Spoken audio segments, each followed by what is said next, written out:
Chapter 20. The Freak and the Rat. Rough hands grabbed him by both arms and dragged him over to a chair in the middle of the dining room. Sebastian stood before him, his face white with anger. His eyes glittered like twin flames. "Where were you, Johnny? His hideout?" "What are you talking about?" "What were you two doing? Giggling and shoving them in your mouth as fast as you could?" Jonathan looked desperately around at the other faces. They all looked nervous. Walter held his hands up in a little shrug and crinkled his eyebrows sympathetically. "I don't know what you're talking about, Sebastian, really." "Oh, cut the crap, Johnny. I know you were with him. Tell us where he is or it's gonna get ugly." Jonathan opened his mouth to argue, then closed it. He looked steadily into Sebastian's eyes. "What happened?" "Like you don't know." Jonathan kept his voice calm. "What happened?" "Fine. Let's all play a little game of pretend with Johnny." A rotten, ugly half-smile rose to Sebastian's face. "We're all eating lunch, you too.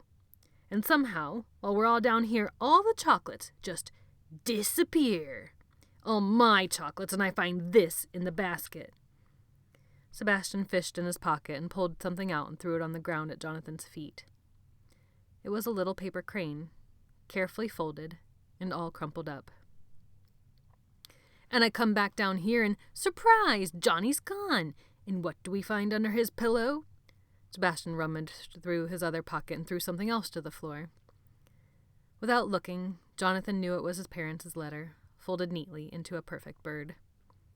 "So, Johnny, you tell me, how stupid do you think I am?" Jonathan looked back and forth between the two paper cranes, then back up at Sebastian. "I don't think you're stupid. I think you're mad. And I think you're right. Colin took your chocolates. I know you're right, but I don't know where he is. That's the truth." "You already told me that if you did know, you wouldn't tell me." Jonathan nodded and pinched his top lip between his teeth. He looked away, out the window at the storm clouds piled atop one another above Slabhenge's crumbling walls.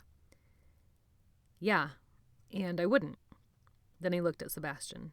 "I won't, but I haven't seen him. I promise." Sebastian licked the angry spittle from his lips. He blinked and blew out a breath and looked away. He opened his mouth to say something, but Benny butted in first. "You can't trust him, Sebastian." Jonathan's hands balled into anxious fists. He didn't like the eager edge to Benny's voice, the way his eyes were shining and his mouth opened and closed, like a snake coiled and about to strike. "Shut up, Benny, Sebastian started to say. "You can't trust him," Benny said again. "I know why he's here." Sebastian's head turned slowly to look at Benny. His eyebrows scrunched together. "What do you mean?" "Don't," Jonathan said quietly, his eyes locked on Benny. "I peeked at his papers in the Admiral's office when he first got here," Benny said. His eyes stayed with Jonathan. The corners of his pudgy mouth teased toward a smile. "You can't trust him, Sebastian. Do you know what he did?" "Don't," Jonathan pleaded again. He rubbed at his arms with his hands. "What?" Sebastian asked. The whole room hung in waiting silence. Only the windows shook and spoke, straining to hold back the storm that fought to rush inside. "I know why he doesn't like fire," Benny said, his smile ripening into a sickening sneer. Jonathan shook his head. "Little Johnny here," Benny said, savoring every bloody word like a vampire, "is a murderer." Jonathan's jaw clenched down to steel. "No," he said through his teeth. "Oh, yes, a murderer. And do you know who he killed?" Jonathan tried to stand up, but hard hands on his shoulders held him down. "You shut up," he said, his voice cracking. Already Benny was blurred, standing before him. "He murdered his little sister, Sophia, set a fire and burned their house down, with her trapped inside." "Shut up!" Jonathan screamed, fighting at the hands that held him down. "It's true!" Benny shouted back, stepping toward him. "Show them your arms." "No!" Jonathan howled. "Don't!" "Pull back his sleeves! Look at his arms!" Benny crowed. Jonathan, totally blinded now by his tears, felt his sleeves yanked back to the elbows. The room gasped, then hushed. The hands let him go. He closed his eyes, his body racked by sobs. "God," Sebastian said. His voice was hollow, shocked. "No," Jonathan tried to say, but he wasn't sure his voice made it through his choked throat. He rubbed at his sightless eyes with his arms, forgetting that his sleeves were pulled up. The scarred and hardened tissue of his burns and scars scraped roughly on his face. "Leave me alone," he managed to gasp, his voice echoing in the still chamber. "You don't know how much I loved her, how much I love her." But he couldn't tell anymore what he was saying from what he was merely feeling. It could have been that the words he meant to say only echoed unheard in the dank dungeon of his harrowed heart. "I saw," Benny said, his voice low and stained with a stinking smile. "I saw the psychiatrist's report about your therapy, about your guilt over the burning death of your sister. I saw the doctor's report about your burns, and I saw your sentencing papers. For arson." Jonathan just shook his head and kept his eyes closed.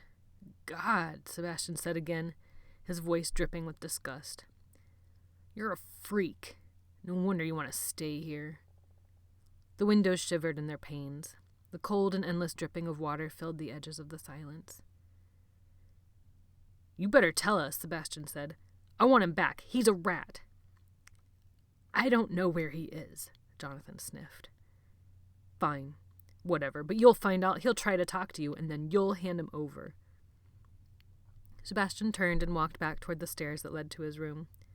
His feet sloshed slowly from one puddle to the next. The tip of the sword dragged with a jagged scrape along the stone floor. He stopped at the bottom stair. "You have until tomorrow night. If you don't give him to us by then you have to go after him. And you can't come back without him. You can starve out there with him and the other rats." Sebastian coughed out a nasty little laugh. "Freak and the rat. Best friends in the nut house."